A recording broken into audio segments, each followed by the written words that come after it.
Government job oriented question, √7 plus √7 plus √7 plus √7 dot dot infinity. এই ধরনের অঙ্কে একটা অপশান আছে যে আমরা যদি প্রথমকে এটা স্কোয়ার করি, এটা যদি স্কোয়ার করি তাহলে হচ্ছে 7, আবার এই রুট হয়ে যায় প্লাস √7 প্লাস 7, আবার √7 প্লাস আবার √7। অর্থাৎ এটাকে যদি আমরা প্রথমে স্কোয়ার করি তাহলে একটা 7 ক্লিয়ার হয়ে যাবে। এটা মনে রাখবে, এই সংখ্যাটাকে ভাঙাতে হবে, ডিভাইড করতে হবে। এই সংখ্যাটা ভাঙালে যে সংখ্যাটা বড় হবে সেইটা হচ্ছে অ্যান্সার এই ধরনের অঙ্কের। মনে করো 7 যদি আমি ধরি, 7 × 1 = 7।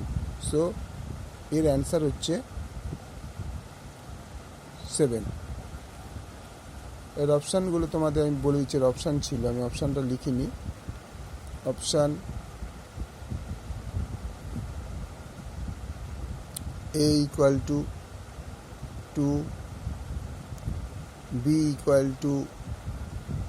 7, C = √7, D = none of this।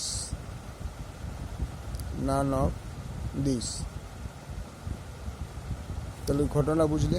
এই টাইপের অঙ্ক যখনই আসবে তখন এটাকে একবার স্কোয়ার করবে। স্কোয়ার করলে জেনারেলি এই রুটটা উঠে যাবে, প্লাস 7 থাকবে, বাট এই রুটগুলো সব থেকে যাবে।